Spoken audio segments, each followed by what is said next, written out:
Oui, forcément, puisqu'on travaille dans un milieu qui est comme tous les individus, tous les corps, toutes les présences autour, qui sont fabriqués à partir de systèmes discriminants. Ils existent dans des cadres discriminants.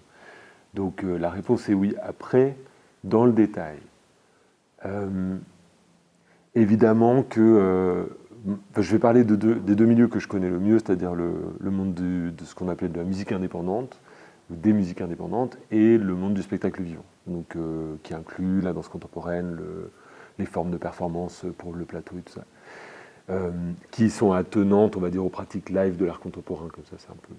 Dans ces deux milieux-là, il y a toujours un déficit de représentation de la part des corps qui sont problématiques. Alors, quand je dis les corps qui sont problématiques, c'est-à-dire les corps qui sont critiques en soi, à commencer par les femmes, mais pas que, évidemment. Donc, on va parler des filles aussi, enfin des gens qui sont de couleur, comme on dit en anglais.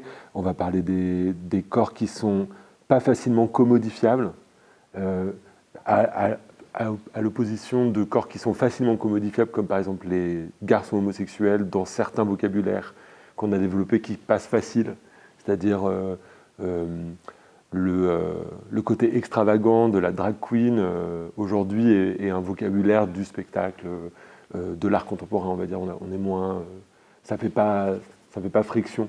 Je suis pas sûr que le public service de Annie Sprinkle soit dans ce domaine-là, par exemple. Je pense que c'est encore une pièce qui fait comme ça, une femme qui va me montrer son organe de manière analytique, crue, avec humour, et qui va du coup prendre la parole en même temps qu'elle se montre au premier degré à son échelle 1-1.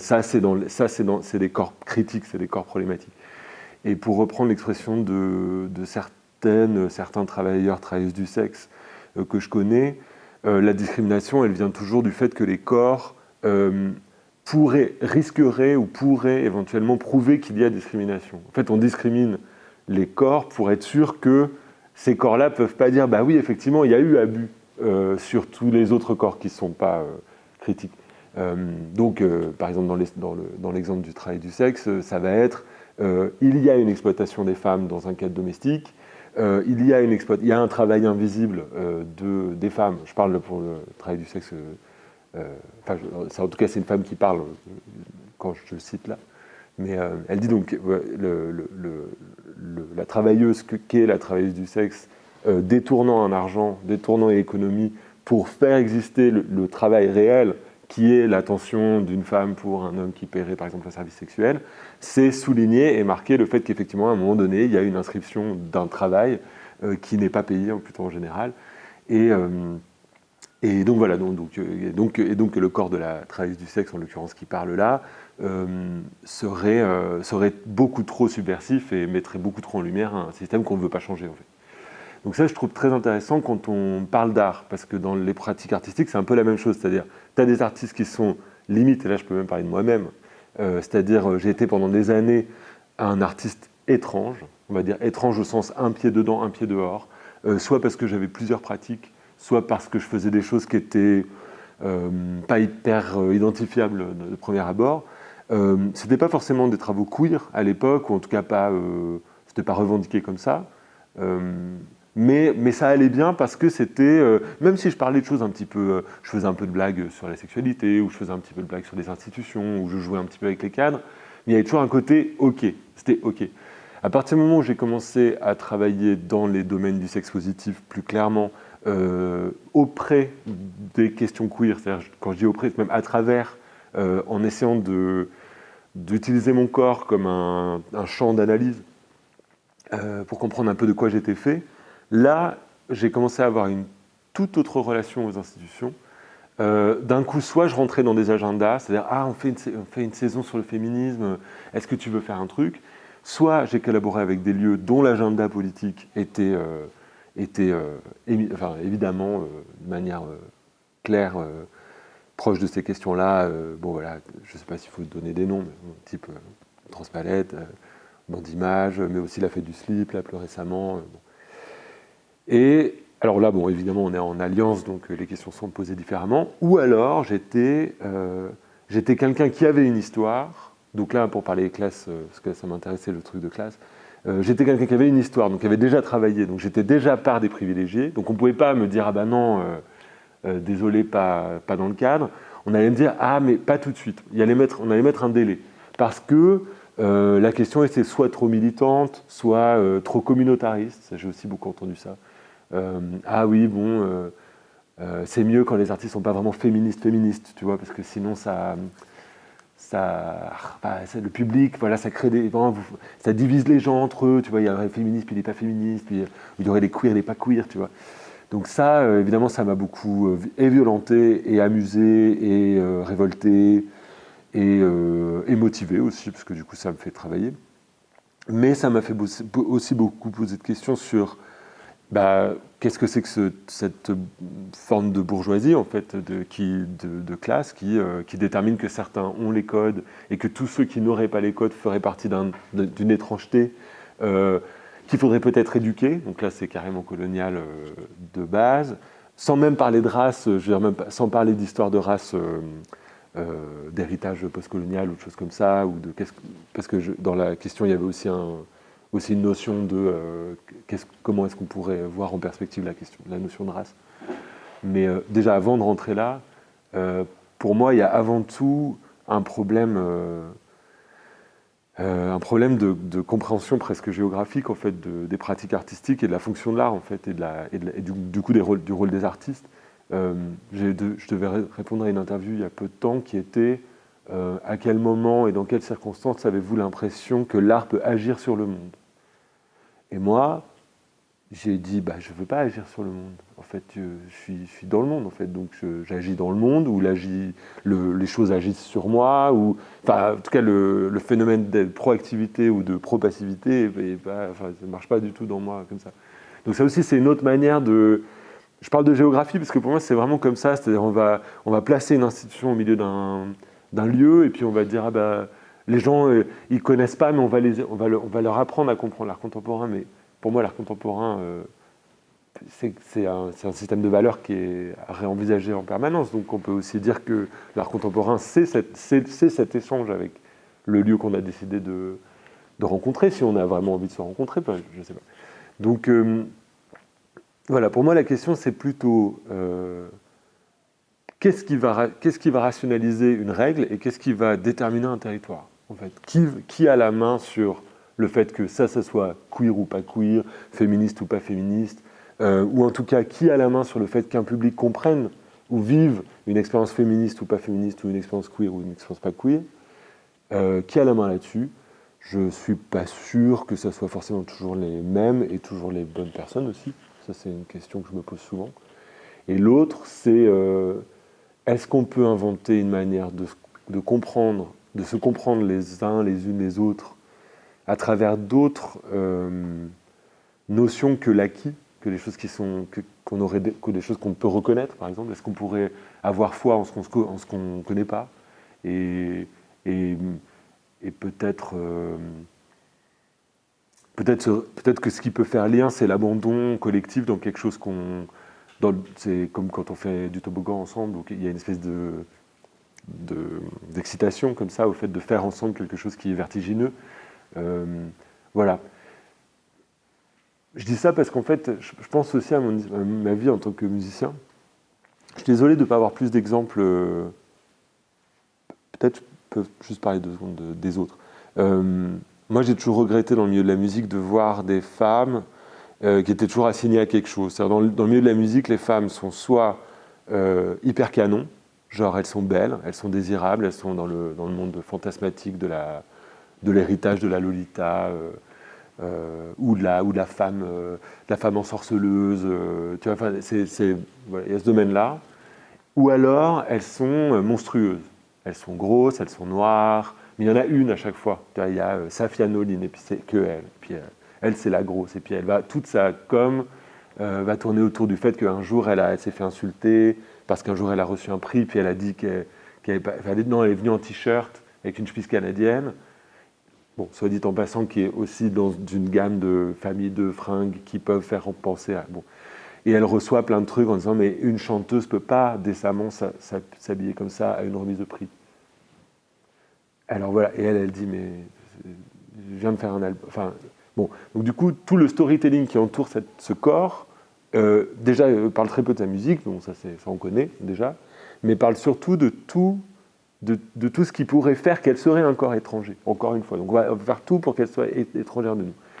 Donc moi j'ai toujours regretté beaucoup ça, et je me suis toujours demandé, alors à part évidemment quelques figures hyper puissantes qui sont un peu irréductibles, mais le problème c'est qu'elles sont trop uniques, on va dire PJ Harvey, Björk, en fait, ce genre de grandes vedettes des années 90, enfin 90 comme ça, bon, voilà, qui sont tellement monstrueuses qu'elles deviennent sublimes, bon, il n'y a pas de place pour le corps concret et donc le public service. Je ne sais pas qu'est-ce que ce serait le public service en musique dans le monde de la musique actuelle, par exemple.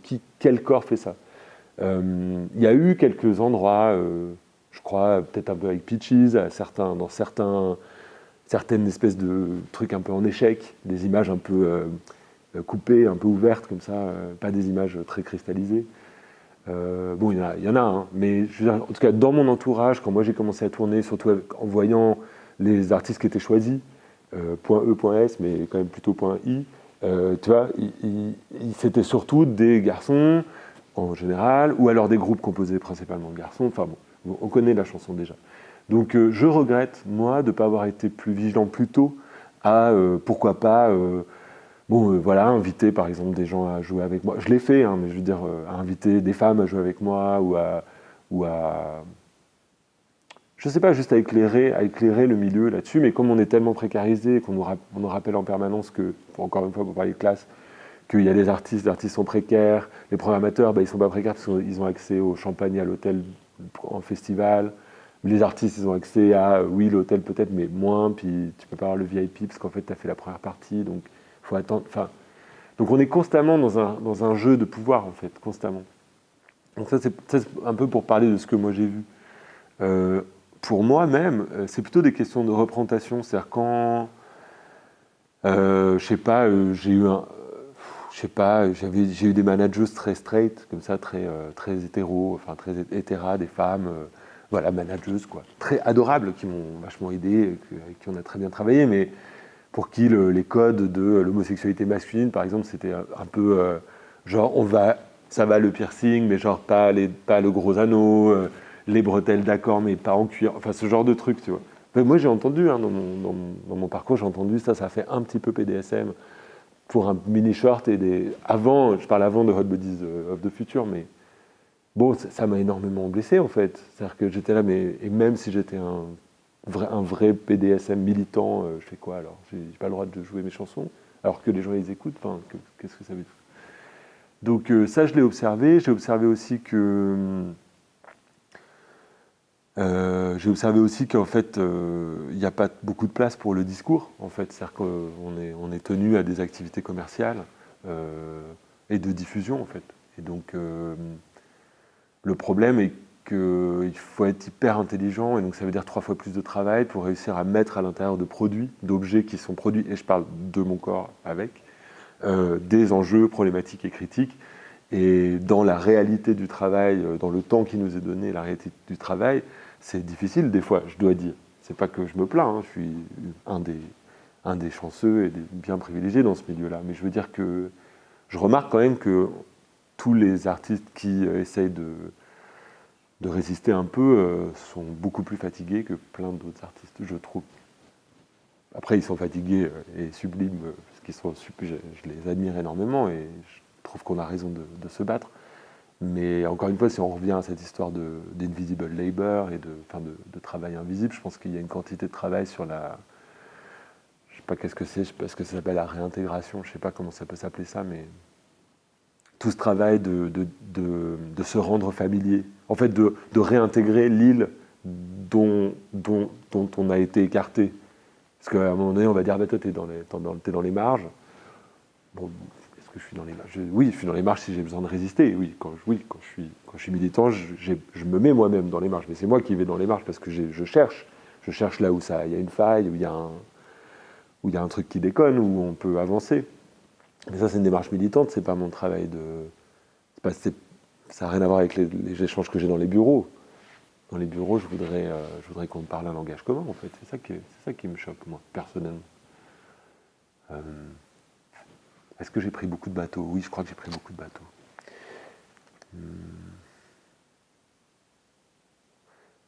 Juste un truc sur la race, parce que enfin, la notion de race, comme vous l'abordez, je travaille avec une fille qui s'appelle Marion Schultz depuis une petite année, qui m'aide avec les chorales. Et elle travaille son mémoire, en fait, elle écrit un mémoire sur la notion de musique du monde, ce que je trouve hyper passionnant. Et vraiment, j'espère que son travail va être diffusé, parce que effectivement, la notion de musique du monde, elle est parfaite en fait pour parler de comment, enfin, comme le travail postcolonial aide à comprendre comment on fabrique une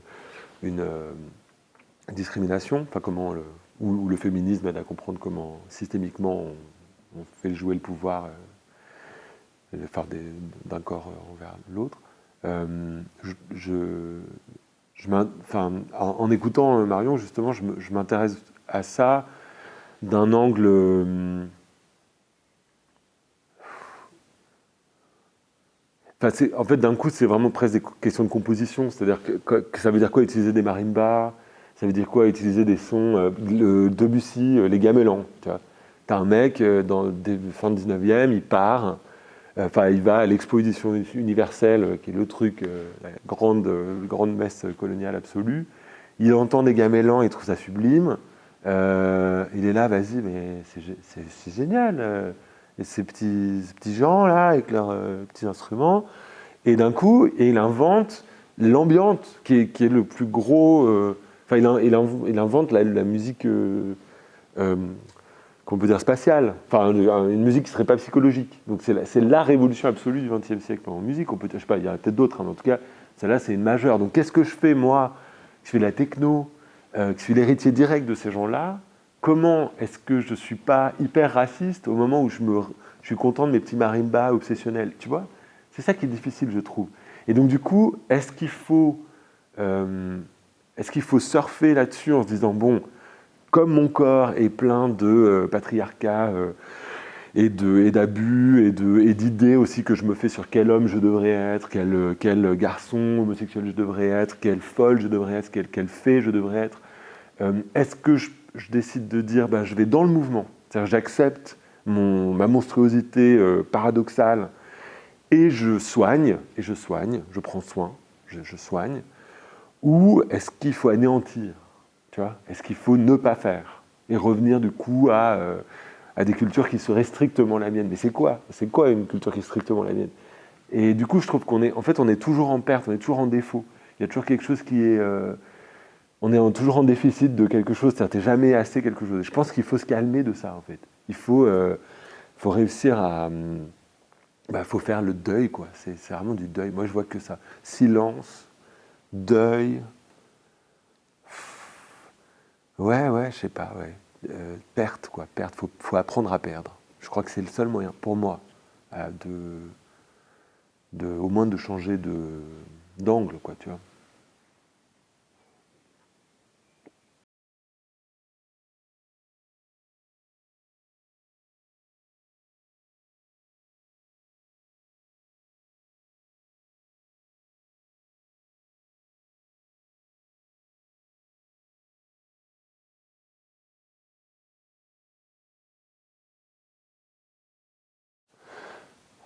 L'intersectionnalité. Alors, en fait, il se trouve que récemment, j'ai lu un truc. Alors, mon problème, c'est que je ne me rappelle pas du nom de cette personne. C'était une femme afrodescendante française. Et c'est pas Vergès. Mais je sais plus. Bon, en tout cas, je me rappelle plus. Je l'ai lu hyper rapidement. Qui disait, rappelons-nous que l'intersectionnalité, c'est en fait un outil d'activisme pour les pieds aussi. C'est-à-dire ça m'a vachement intéressé parce que pour le coup, tu m'aurais posé cette question il y a un an, j'aurais dit absolument, absolument, parce que, mais alors, du coup, ça m'a intéressé parce que je me suis dit, dans ce cas, si c'est pas intersectionnel, ce que je fais, qu'est-ce que je fais? Donc, je vais d'abord parler d'intersectionnalité, et puis après, je vais parler d'intersectionnalité, et puis après, je vais parler de ce que j'essaye de faire, ce que je crois faire. pour les questions d'intersectionnalité, effectivement, il y a des problèmes et des questions d'activisme aujourd'hui qui me semblent importantes à resituer et à se redire ensemble. Parce que on a tendance à se dire qu'une identité est par définition politique. C'est-à-dire, t'es gay, t'es forcément militant. Ou t'es une personne trans, et donc t'es forcément pas raciste. Mais c'est pas vrai. Je sais que c'est bateau, mais c'est important de le redire. C'est pas important de le redire dans le sens « Ah, il y a des gays de droite », ça c'est pas une bonne phrase. Ce qui est intéressant, c'est de se dire « Mais alors, où est la militance ? Genre, où sont les foyers ? Qu'est-ce que c'est agir de manière militante ?» Et pour moi, l'identité aujourd'hui, c'est compliqué. C'est-à-dire, qu'est-ce qu'on peut faire avec une identité aujourd'hui ? On peut l'observer, ça c'est bien, mais je pense qu'il faut agir, il faut faire. Enfin, c'est des pratiques en fait qu'il faut critiquer et produire ensemble. Du coup, l'intersectionnalité en tant que pratique, elle est intéressante et elle est un des outils, donc de ce que j'ai compris de cette femme, elle est un des outils qu'on peut utiliser dans notre grand champ de l'activisme. Bon, moi, je ne me considère pas activisme, je suis militant, bien sûr, mais je ne suis pas en première ligne de toutes les manifestations, par exemple. J'y suis des fois, mais pas en première ligne. Bon, donc pour l'intersectionnalité, en tout cas, voilà, il y a cette question qui est est-ce qu'on peut tous s'approprier l'intersectionnalité ? Pour ce qui est de ce que moi, j'essaie de faire, en fait, pour moi, il y a deux trucs. C'est-à-dire, il y a à la fois le fait que moi, j'ai l'impression d'être à l'intersection, peut-être pas intersectionné, mais en tout cas à l'intersection de plusieurs luttes. C'est-à-dire que, en étant quelqu'un qui suit sexe positive, dans une envie de revoir les institutions artistiques, en tout cas de réenvisager la conversation entre les artistes et les institutions et le public, ça m'intéresse quand même beaucoup. Et dans le sexe positif, les institutions, enfin l'art et le public, l'institution, et dans le fait que j'ai été assigné socialement, on va dire, homosexuel, ou par là, transpédéguine par là, enfin, dans ces familles-là. De fait, il y a des complémentarités de réflexion. Ma mère est arménienne d'Algérie, donc il y a une histoire un peu comme ça de mouvement, pour ne pas dire de migration, mais en tout cas de corps qui bougent au travers qui intègrent différentes cultures, qui sont plus ou moins intégrés, des familles avec des accents, qui mangent des baklava. Donc évidemment que ça joue. Donc dans ma tête, à moi, tout ça communique, de fait. C'est-à-dire quand j'apprends un truc dans un domaine, je peux le traduire dans un autre domaine. Et le fait de me dire, ah bah tiens, effectivement, je peux observer par exemple comment ma mère a acquis les codes de la bourgeoisie française, par exemple, pour s'en sortir et pour quitter sa famille à tout prix. Ça me permet de me dire, ah bah moi-même, en tant que type qui venait de rien du tout à voir avec l'art, j'ai vraiment littéralement acquis les codes et les règles d'un monde artistique et j'ai joué avec ce vocabulaire dès le début, en fait, d'une manière assez jouissive, mais je pouvais faire une sorte de parallèle comme ça entre ma mère et moi, par exemple. Pour ce qui est du sexe positif, pareil, c'est-à-dire dans la danse contemporaine, ce que j'ai appris principalement, c'était à comprendre mon corps comme une forme de pensée un peu autonome, un peu comme dans la musique, c'est-à-dire ça. Je peux pas traduire, j'ai pas besoin de traduire des concepts philosophiques en corps ou en mouvement, mais je peux comprendre que genre mes mouvements ou l'abstraction qui est produite intuitivement par mon corps ou ma voix sont des formes de langage en tant que tel et que je peux naviguer là-dedans. Donc ça, je peux mettre aussi en commun avec le sexe positif, dans le sens qu'à un moment donné, par exemple dans l'écosexe, tu es largement invité à comprendre toutes les abstractions périphériques que sont n'importe quoi, le bruit des oiseaux, le mouvement de l'eau, la terre, enfin des choses qui t'invitent à aussi reconsidérer ton corps comme un des éléments, de cette espèce de grande complexité qui est le monde, enfin, qui est le cosmos. Donc voilà, on va dire à l'intersection d'eux, ça oui. Après, beaucoup de mon travail consiste à laisser de la place à d'autres corps, ça m'intéresse beaucoup. C'est-à-dire, moi, en tant que corps privilégié, puisque j'en suis un, à des moments, je n'ai pas besoin d'avoir tout le truc, tu vois, j'ai pas besoin d'avoir l'intégralité de la lumière du projo, j'en ai eu besoin, j'en aurai besoin je peux pas le nier, mais je suis aussi content de me dire, ah bah tiens, je fais un pas de côté et il reste tout ça pour plein d'autres raisons, corps, individus, voix, quoi que ce soit. Donc voilà, et donc de fait, je me mets au service où j'essaye de devenir un allié, un compagnon de luttes qui ne sont pas du tout les miennes. À commencer par, on va dire, je dis pas du tout les miennes, un petit peu les miennes. À commencer par le féminisme, je parle le femme-based féministe, c'est-à-dire les chorales que j'ai commencé, c'était des chorales strictement féminines, avec que des female identifying personnes. Ça m'intéressait parce que j'avais envie de parler avec des femmes, moi, vraiment par curiosité, j'espère pas mal placé, je pense pas, mais en tout cas j'avais envie d'avoir une conversation avec des corps qui n'étaient pas le mien, avec des désirs qui n'étaient pas les miens, avec des perspectives sur le monde qui n'étaient pas les miennes, avec des discriminations qui n'étaient pas les miennes, et de me dire comment est-ce qu'avec de la musique je peux communiquer, voilà, sans forcément mettre mon grain de sel dans la conversation. Ça m'intéressait aussi ça. Après, il se trouve que ça a évolué et que maintenant on fait des groupes mixtes. Du coup, j'ai un rôle différent. Je peux aussi dire mes trucs à moi. Donc voilà, mais en tout cas, bah, oui, de fait, si on prend intersectionnel dans l'acception un peu vulgarisée, oui, bah, de fait, c'est intersectionnel. On essaie de trouver une lutte, un ennemi commun, une résistance commune. On se serre les coudes. Il y a aussi des moments, après c'est des questions d'affect aussi, l'intersectionnalité pour moi, quand on parle d'empathie, c'est peut-être un petit peu romantique comme ça, mais je pense que ça fait partie, hein, comme je parlais avant de l'histoire de la perte, c'est-à-dire laisser de l'espace, aussi écouter, enfin tous ces phénomènes qui sont un peu moins proactifs, qui sont un peu moins moi sur, moi dans, moi, tu vois, mais plutôt en moi, vers moi, à l'intérieur de moi. Puis qu'est-ce que c'est moi aussi, tu vois, à un moment donné, c'est intéressant de te dire, je suis pas forcément qu'un truc. Tu vois, je peux être plusieurs choses une journée, et donc je peux être plusieurs luttes en une journée, je peux incarner plusieurs colères en une journée. Donc, je crois qu'il y a un truc que j'ai envie de dire, mais j'arrive pas à le formuler. C'est juste parce que on va pas s'en sortir en fait si on trouve pas des formes de compagnonnage en fait. Je crois que ça marchera pas parce que euh,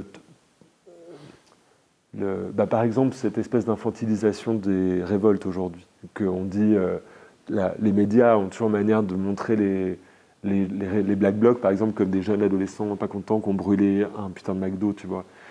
Bon, c'est une infantilisation de la colère un peu pour moi. C'est genre c'est les individus colériques. C'est comme l'hystérie un peu. C'est même storytelling. Et à un moment donné, si eux n'ont pas à côté de eux d'autres corps qui ne peuvent pas être assignés à l'infantilisation pour X ou Y raison, et enfin, c'est par capillarité qu'on crée un corps qui est complexe en fait. Et je pense que l'intersectionnalité, pour moi, elle a un intérêt parce qu'elle résiste à la simplification, en fait, tout simplement. Et elle empêche de dire, bah, je sais pas moi, les couples lesbiens au printemps préfèrent telle ou telle activité. Enfin, tu vois, ça devient impossible, c'est trop complexe. Et du coup, on ne peut voir de ces mouvements que leurs actions et leurs pratiques, et du coup, bah, là, ça change. Donc pour moi, c'est évidemment à encourager. Et je vais continuer dans mon travail, j'espère, le plus possible, tu vois, j'espère.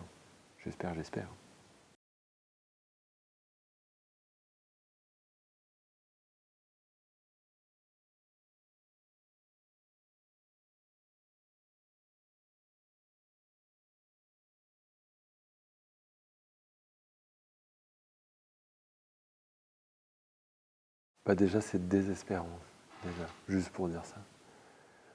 Oh là, il y aurait tellement à dire.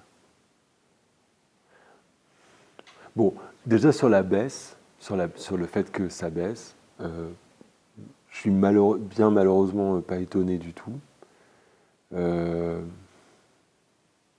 Parce que moi, j'ai l'impression que c'est comme si on a, on a ouvert une plaie comme ça, et puis on met le doigt dedans, et là, du coup, tout le monde est là, ah bah non, on va quand même pas avoir mal, tu vois. Et donc, du coup, tout le monde se raffermit, ce que je trouve hyper flippant. Et bon, on voit, là, c'était des élections, charmantes élections européennes, je recommande à tout le monde pour le film de l'été, c'est super bien. En l'occurrence, je suis assez triste en général de voir qu'une sorte de réac, conservateur, tout ce que tu veux, être la réponse au fait qu'on n'a pas trouvé le truc. Tu vois. C'est-à-dire qu'on sait, tout le monde a compris qu'on n'avait pas trouvé le truc, on a compris que l'ultralibéralisme c'était un petit peu problématique, que ça satisfaisait pas tout le monde ou peut-être pas assez de gens simultanément. Et au lieu de justement former des alliances, essayer de réfléchir un petit peu dans le sens d'une écologie, hein, et je ne fais pas de jeu de mots, non, en fait, on va choisir des identités. En fait, c'est toujours le même truc. On va choisir les formes qui sont les plus apparentes, le patriarcat le plus verbal, le plus visible. Et voilà, donc pour moi, le fait qu'il y ait moins de corps, de femmes représentées, malheureusement, je dis vraiment bien malheureusement, ça ne fait que me confirmer cette intuition que j'ai qu'on se plante complètement de chemin, et aussi que les institutions artistiques ne sont pas en mesure de répondre aux problèmes politiques du monde, en fait. C'est ça que je trouve choquant. Ce que je trouve choquant aussi, c'est que, je ne vais pas refaire le truc de genre milieu de gauche, pas milieu de gauche, on s'en fout. Mais par contre, je trouve problématique le fait que, du côté des artistes, à l'école d'art, par exemple, tu es constamment invité à être politique. Moi, j'ai étudié il y a longtemps. J'ai fini en 2007, donc ça veut dire il y a à peu près, je réfléchis, 12 ans, voilà, 12-13 ans. Et à l'époque, si t'étais pas politique, t'étais vraiment comme carrément un romantique dangereux, tu vois. C'est toi qui étais... Mais seulement la politique qu'on apprenait était une politique qui n'était pas remise en question. Il suffisait d'aller interroger trois clodos à l'angle de Cergy préfecture, tu vois, et puis t'étais politique, ça y est, parce que le sujet était un petit peu docu. Voilà, pardon pour mes professeurs qui m'ont d'ailleurs beaucoup aidé dans la vie. Mais voilà, donc, il y a quelque chose qui me paraît complètement, qui est vraiment au sens capitaliste du terme, c'est-à-dire on va prendre l'image du politique, tu vois, en disant tout le monde est safe à cet endroit-là parce que genre on est politisé. Je dis bien, là j'utilise safe sciemment. Et puis à côté de ça, on va faire que de la merde. Et surtout, on va jamais se remettre en question. Et quand un artiste va vouloir introduire une forme de dialogue qui va peut-être responsabiliser tout le monde en même temps, là, évidemment, il n'y a plus personne, on ne peut pas le soutenir. Et pour moi, le problème des femmes en ce moment, c'est que, comme il y a l'histoire du féminisme et du MeToo et du bordel, elles subissent la discrimination du fait qu'elles risqueraient d'être trop critiques, en fait. Pour moi, j'ai l'impression que c'est comme ça que ça s'écrit. Donc au lieu de se dire, tiens, on va peut-être trouver une alliée à une possibilité de revoir qu'est-ce qu'on appelle exposition, qu'est-ce qu'on appelle spectacle, qu'est-ce qu'on appelle public, en questionnant les corps qui ont été discriminés, donc qui ont une expertise de qu'est-ce que ce serait un cadre clivant de l'expérience artistique. Non, on va plutôt choisir le mode sécure, pour pas dire safe, du petit gars qui va bien, qui fait la petite sculpture un peu rigolote, en même temps un petit peu cul, mais pas trop, parce que ça ne déplace rien en fait, et c'est stable, et au moins on risque rien, et le public va être content parce qu'ils aiment bien quand c'est un peu cul. Enfin, tu vois. Et donc du coup, on se retrouve à pas être critique, et on se retrouve à faire la catastrophe en fait, à faire que de la merde. Et voilà, et moi je vois pas de solution à ça, à part de faire une refonte totale, réelle, de qu'est-ce que c'est une institution artistique. Je parle artiste inclus, en fait. Bon, donc, dans la musique, juste pour faire la petite blague, c'est à peu près exactement pareil. Moi, j'ai participé à des panels sur la place des femmes dans la musique actuelle, au moment où je faisais les chorales, justement, et j'ai carrément entendu des nanas je sais pas, qui bossaient à la com, dans des salles de spectacle, ou qui étaient directrices techniques de salles de spectacle, qui disaient mais nous on n'a pas de problème en fait, ils sont hyper sympas, on boit des verres, c'est hyper, on voit des gens de partout, tu vois, machin. Donc je pense qu'il y a même une espèce d'aveuglement. Donc voilà, elle disait ça avant qu'on monte les chiffres, après on montait les chiffres, tout le monde était un peu comme ça, minute de silence justement. Ah bah oui, effectivement, quand même 5% de femmes interprètes, ah oui, c'est pas beaucoup. Tu vois, et d'un coup, tout le monde se pose la question. Moi, je trouve ça gravissime, gravissime. Mais parce que, encore une fois, on est dans une espèce d'endroit qui est un petit peu confort. C'est suffisamment confort pour pas être problématique. Et en même temps, on sent quand même que c'est pas clean, mais on n'a pas les outils pour changer, puis tu comprends, c'est crevant, quoi. Donc, moi, ça me fait peur, en fait. Ça me fait peur parce que je vois que, par exemple, depuis que le propos par exemple chez nous, dans Hot Bodies of the Future, depuis qu'on est très explicitement sex positive, on a carrément moins de dialogue, ou en tout cas ils ne sont pas du tout pareils avec les institutions qu'on connaissait jusque-là, ou en tout cas c'est pas tout de suite comme ça, et pour moi c'est exactement la même question, c'est-à-dire comment on va faire en fait, si on veut changer les trucs, enfin, moi j'ai envie de changer, peut-être il y a des gens qui ne veulent pas changer, je ne sais pas, mais moi je sens qu'il y a des choses qui sont insatisfaisantes, et puis surtout je ne suis pas à l'aise dans les démarches institutionnelles, je ne suis pas à l'aise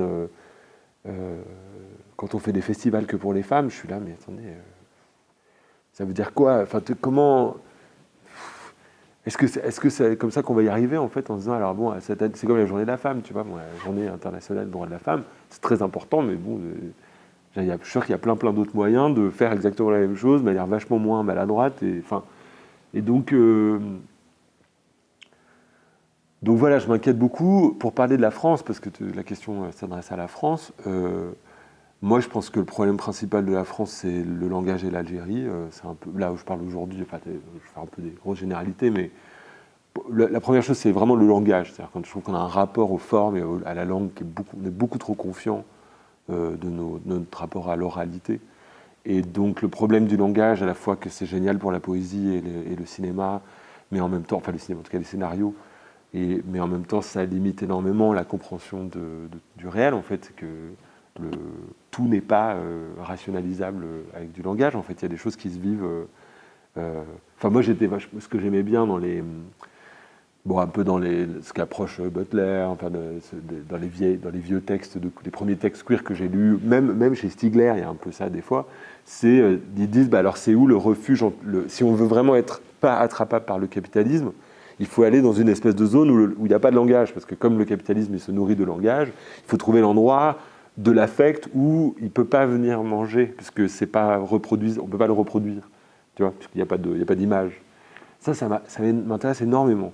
Et donc du coup, ça m'amène à une réflexion presque un peu non-binaire, c'est-à-dire est-ce qu'on pourrait imaginer que les artistes n'aient pas de genre, c'est-à-dire qu'il n'y ait plus de travail de garçons PD, il n'y ait plus de travail de garçons F2M, il n'y a plus de travail de... Tu vois ce que je veux dire, enfin, ou alors, comme dit, qui c'est qui dit ça, je pense que c'est Preciado qui disait ça, ou alors que les identités soient choisies pour raison de militance, c'est-à-dire parce que je te parle, moi, depuis un endroit d'afrodescendance, machin, je utilise l'identité, mais pas l'institution qui dit « Ah, toi, qui est, je sais pas, qui est tunisien, mais dont le travail n'a aucun rapport avec le fait que tes parents soient de Tunisie, tiens, on fait une expo sur les je sais pas, les artistes tunisiens. » Bah, je trouve ça très grave, en fait, c'est pareil. Et c'est pareil pour les artistes femmes, c'est-à-dire... elles sont discriminées parce qu'elles sont des femmes, mais qui d'entre elles utilise son identité de femme dans son travail? Probablement une minorité. Je veux dire, alors par contre, je remercie les artistes femmes qui utilisent leur identité de femme pour militer pour le féminisme, ça évidemment, et qu'on s'unisse, enfin tu vois, qu'elles fassent corps commun d'identité résistante, évidemment. Mais il y a quelque chose sur en tout cas le fait d'essayer d'échapper comme ça, de se faufiler entre les identités à un endroit où ça ne peut pas être attrapable. Tu vois, ça, je trouverais ça vraiment fort. Et du coup, ça m'amène à la question de l'obscénité aussi. C'est-à-dire, je pense qu'il faut qu'on soit beaucoup plus... c'est voilà, c'est une référence un peu à la con, mais je vais la dire quand même. Ça, c'est le rire de la méduse, c'est Sixou, tu vois, c'est genre la femme, elle fait pas peur, machin, elle rigole, tu vois, mais genre quand une femme, Orlan, elle en a vachement parlé dans ses premiers travaux, tu vois, quand une femme a l'ironie avec elle et tu vois, il y a un truc elle arrête le temps un peu. Je pense que c'est ce genre de truc. Alors je dis pas que je suis hyper fan de Sixou et que je suis désolé Orlan, mais très fan du travail d'Orlan aujourd'hui, mais je veux dire que je suis intéressé de se dire, puisque les femmes sont discriminées, comment est-ce que les femmes peuvent inventer une manière d'être des pas-femmes, des X, je sais pas quoi, des X, W, Z, Y, tu vois, je sais pas quoi, qui leur permettrait de passer au travers de cette identification ou assignation à leur état de femme. Ça, ce serait une possibilité. Et puis évidemment, se battre bon, pour l'égalité des chances, c'est évident, mais moi j'ai l'impression que le problème, c'est que la discrimination positive aujourd'hui, peut-être ça pouvait marcher il y a des siècles, mais, enfin il y a des décennies, mais aujourd'hui ça me fait hyper peur, moi. Tu vois, le fait de dire on veut plus de représentativité, on veut plus de femmes, on veut plus de noirs, on veut plus de... Oui, il faut, mais c'est pas en leur disant viens... Enfin, il faut trouver les moyens qu'ils aient aussi des raisons de venir faire avec nous, en fait. C'est pas que... Je sais pas. Donc, ah oui, pardon, et encore un autre truc. J'ai dit langage et l'Algérie. Pour parler de l'Algérie un petit peu, non, c'est juste que je trouve que euh, on a un rapport à la responsabilité politique qui est très... Enfin, je trouve, en France, il y a probablement dans plein d'autres pays aussi, mais en France, je trouve qu'on est un peu comme ça. C'est-à-dire, oui, oui, enfin, oui, oui, il y a ça, on le sait, mais on ne fait jamais le travail réel de guérir le trauma, enfin, d'adresser le trauma réellement. Et je trouve que ça joue à tous les niveaux, c'est-à-dire, ça peut aller jusqu'à ce que de la chasse aux sorcières... Enfin, tu vois, toutes les discriminations historiques de la France sont toujours voilées par la Révolution, enfin le 1789, et puis la République, et puis c'est par la République, Jean-Luc Godard et Saint-Germain-des-Prés. Enfin, je dis de la merde, mais c'est pas si faux en fait. Tu vois, et donc, à un moment donné, est-ce qu'on peut imaginer une manière de reprendre notre responsabilité, en fait, vraiment historique, de, des discriminations qui sont là, en fait, qui sont encore pas traitées, de tous les fantômes avec qui on vit au quotidien. Et je pense que l'histoire du féminisme français, il est aussi marqué de ça. C'est-à-dire qu'on a donné à un moment donné la place. C'est pour ça que je parlais au début on a ouvert une plaie et on met le doigt dedans. C'est que dans les après-guerres, on a ouvert une possibilité pour les corps de s'exprimer. Il y a eu des voix qui sont apparues, il y a eu des lois, des choses comme ça. Et, mais il semblerait qu'aujourd'hui, on décide que la plaie fasse mal, alors qu'on pourrait décider de la soigner ensemble, en fait. On pourrait décider de la traiter ensemble, mais non. Maintenant, on est là, bah attends, c'est trop quand même, on a déjà donné. Bon, c'est ça le sentiment que ça me donne. Donc pour moi, si on arrive en France à être un peu plus responsable et un peu moins utopique aussi, dans le sens dans l'utopie du langage, tu vois, d'être plus concret, d'être plus dans la pratique des choses, je pense qu'on peut-être que des choses peuvent changer. Je sais pas. Oui, oui, oui, oui. C'est juste que je peux pas dire juste oui. C'est pas possible. En fait, je me suis aperçu récemment que c'est vraiment grâce au féminisme que...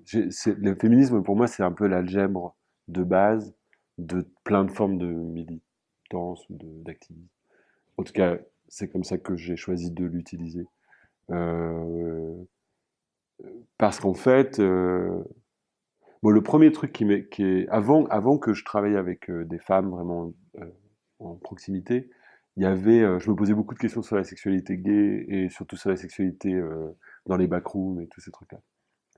Et en fait, et aussi dans les technologies sexuelles de smartphones, enfin les applications et tous ces trucs-là, où je voyais les discriminations que je connaissais déjà, même dans les lieux de drague dans les années 90, tu vois, il y avait déjà ça, mais là je les voyais. C'est-à-dire que d'un coup je pouvais lire, écrit sur le papier, ou performer dans un cadre avec de la techno et des lumières rouges. Je pouvais lire la discrimination de on veut pas de mecs efféminés, genre typiquement le masque pour masque, enfin voilà, une espèce de classisme vraiment littéral qui a le droit au sexe, qui n'a pas le droit au sexe, qui a droit au sexe performant, qui n'a pas le droit au sexe performant.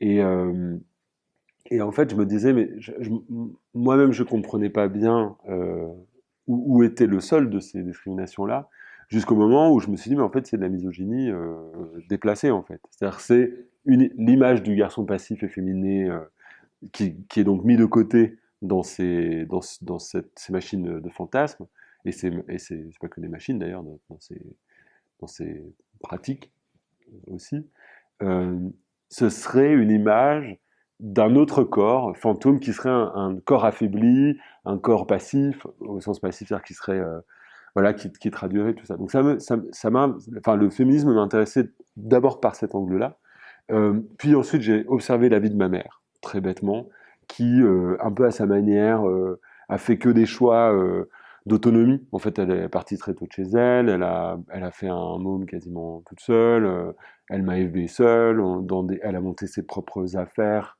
enfin, elle avait ses propres business, donc il y avait un truc, je sais pas comment dire, même si elle était une figure très flippante pour beaucoup de gens, je pense, pendant longtemps, elle a quand même incarné une sorte de position de femme dans le monde qui était un peu irréductible. Elle négociait pas sa place dans le monde, elle avait une place dans le monde et elle faisait sa vie. Donc cette histoire de discrimination plus l'histoire de ma mère m'ont amené, enfin de discrimination sexuelle, hein, j'entends, euh, m'ont amené à me dire mais de quoi sont faits en fait les idéologies qui m'entourent, c'est-à-dire familialement et puis dans ma vie de personne PD, voilà.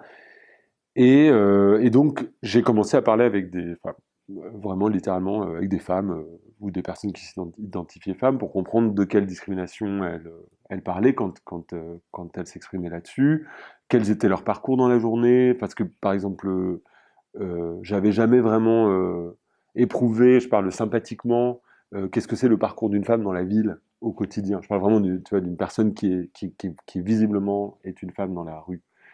C'est l'enfer. C'est un enfer. Genre, c'est vraiment, c'est fou. Enfin, je veux dire, et pour un garçon comme moi, qui suis identifié comme un garçon depuis que je suis enfant, ça a été une claque énorme. C'est-à-dire que je le sais, mais je veux dire le fait de vraiment ou plutôt je me suis fait insulter dans la rue plein de fois. Je veux dire, c'est pas le problème, mais je veux dire le fait que clairement la rue soit pas un territoire qui t'appartient et que tu sois en négociation permanente avec d'autres corps qui ont décidé que tu n'étais pas un corps invité, ou que si tu étais un corps invité, tu étais un corps soumis aux règles de, de cet espace commun, c'est flippant. Voilà. Donc ça, de manière sympathique, évidemment, je me suis dit, bon, j'ai envie de m'allier à ces personnes.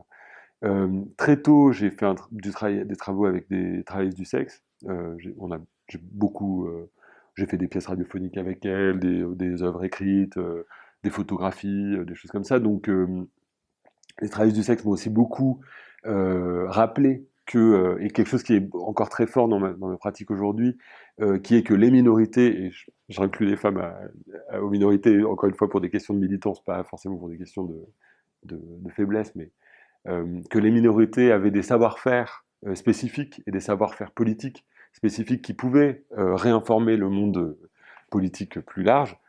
Ça, c'est les travailleuses du sexe femmes qui m'ont appris ça au début. Après, je l'ai étendu aux trans, aux garçons, enfin, à tous les travailleurs du sexe avec qui j'ai pu vivre des choses. Mais en tout cas, à un moment donné, de se dire, ah, mais effectivement, en fait, on est en minorité, on a été minorisé pour une raison X ou Y, mais on peut depuis cette distance qu'on nous a imposée, réinformer les choses et agir, enfin proposer, en fait, vraiment participer au monde politique. Du coup, quand j'ai commencé finalement à lire, parce que là c'était que des gens, j'ai commencé à lire, d'abord des trucs très classiques, genre De Beauvoir, enfin, tu vois, des trucs vraiment à la base, Sixou, j'en parlais tout à l'heure, tu vois, des belles lettres, voilà, jusqu'à ce que je découvre Wittig, là ça a été la claque totale, mais euh, voilà, j'ai commencé à lire. Le truc était que, c'est pour ça que je dis féministe, oui, absolument, mais ça dépend quoi.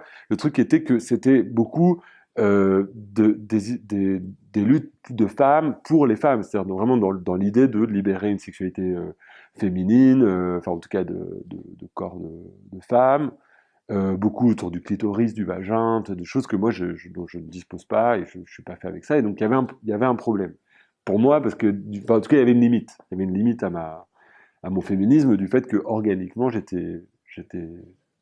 bah, j'étais différent, tout simplement. Du coup, je me suis dit, je vais m'intéresser au féminisme politique, ou en tout cas aux principes politiques du féminisme, et donc je me suis intéressé au manifeste, en fait. C'est ça qui m'intéresse.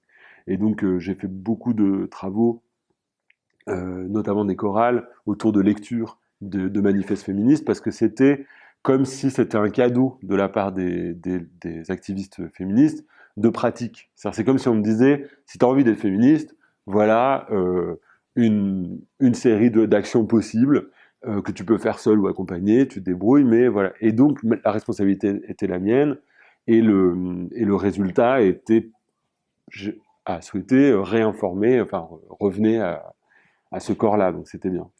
Et, euh, et j'ai appris plein de trucs, par exemple, euh, j'avais lu un jour une, un principe de pratique féministe, ce serait d'aligner, dans une institution par exemple, d'aligner les besoins du groupe sur celui ou celle, enfin sur les besoins du plus vulnérable ou de la plus vulnérable. C'est connu, mais si tu le fais vraiment, déjà c'est pas facile de le faire vraiment. En fait, on s'aperçoit qu'on le fait jamais vraiment. Mais voilà, ça change tout, en fait. Ça change tout à l'équilibre politique, à la micropolitique du lieu, à ta position à toi. Ça vient de chercher à des endroits où, en fait, tu sais pas vraiment changer facilement. Parce que c'est ça le problème aussi.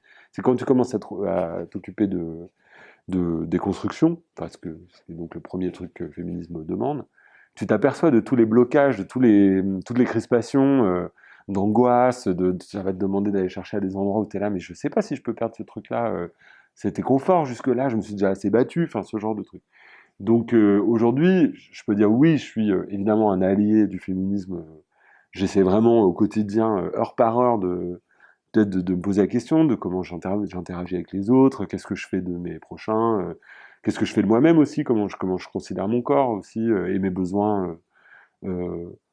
Justement, étant dans les sexualités alternatives en ce moment, je suis souvent dans des situations où mon corps est loin d'une représentation classique de garçon. Enfin, je me retrouve dans des situations où je peux pas m'identifier uniquement, voilà, garçon avec le sourcil qui va bien et tout ça. Donc, c'est grâce au féminisme en fait que je peux faire ces expériences-là, et c'est grâce au féminisme que je peux m'envisager, me laisser un peu tranquille sur les assignations d'identité politique. Pour citer Preciado, je peux choisir ma fiction politique, ça me laisse une marge de manœuvre. Et, euh, et, et c'est grâce au féminisme que je peux penser inventer d'autres principes, d'autres ismes, dont je ne connais pas le nom aujourd'hui, mais qui seraient des ismes compagnons du féminisme. Euh, voilà. Après, encore une fois, comme toute chose, euh, je me méfie des dénominations, c'est-à-dire je, me, je, je suis attentif à pas verser trop facilement, à pas à me dire ça y est, ouf, je suis sur l'île féministe, c'est bon, tous mes copains sont queer, euh, je sais pas, je suis Angela Davis sur Facebook et tout va bien. Enfin, je sais pas si c'est possible d'ailleurs, mais en tout cas, bon, tu vois, je me méfie en tout cas de me dire ouf, je pense que c'est pas réglé cette histoire. Il faut, il va falloir inventer d'autres états en fait, parce que c'est aussi dans le féminisme, il y a un truc que j'ai appris, c'est la colère. C'est genre laisser la place à la colère. Euh, Parce que pareil, j'étais hyper poli, moi j'ai toujours été hyper poli. Donc accepter ma colère, et puis il y a une colère de garçon, c'est quoi? Enfin, tu vois, genre comment ça se passe? Donc la révolte aujourd'hui, je pense qu'elle a besoin de transport. Les colères ont besoin de transport. Euh, mais effectivement, il faut trouver dans les pratiques de militance, enfin les pratiques militantes, qu'est-ce qui va être de l'ordre de la résistance, c'est-à-dire où là le féminisme est vraiment important parce que ça nous permet, c'est une grille d'analyse, ça nous permet d'identifier, de repérer très, très rapidement les abus et les discriminations, la fabrication des discriminations, l'ADN des abus politiques en fait. Donc ça c'est très, très utile. Et en même temps, comment est-ce qu'on va faire pour inventer d'autres pratiques qui seraient peut-être des monstres, des formes un peu cyborgs de féminisme, c'est-à-dire des conglomérats de plusieurs luttes. Alors peut-être ça s'appelle intersectionnel, je ne sais pas. Mais en tout cas, qui inclurait plutôt le fait d'identifier un ennemi. Enfin, tu vois, d'identifier qu'est-ce, ce contre quoi on se bat. Tu vois ce que je veux dire? Et je pense que la question du soin, en ce moment, je suis peut-être plus proche des luttes, enfin des luttes qui donnent une place à l'intimité, enfin en tout cas qui posent en question l'intimité, euh, le care, comme on dit, le soin, la tendresse. Euh, et En fait, je suis intéressé aux effets du féminisme. Le féminisme a permis à des luttes politiques de s'affirmer et de devenir des luttes concrètes. Euh, je parlais tout à l'heure de l'écosexe. C'est, c'est, c'est un lieu ultra intéressant justement si on voit entre l'écologie, les luttes écologiques et le féminisme. Euh, Et puis un peu le, je peux dire l'art subversif, les formes d'art subversives, un peu, pas dire punk, mais quelque chose comme ça. C'est hyper joyeux, tu vois, d'inventer ça.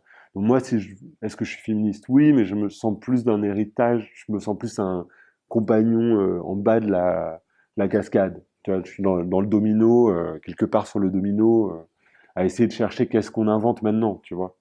Parce que bah, le féminisme, il va, il va prendre puissance, en fait, j'espère.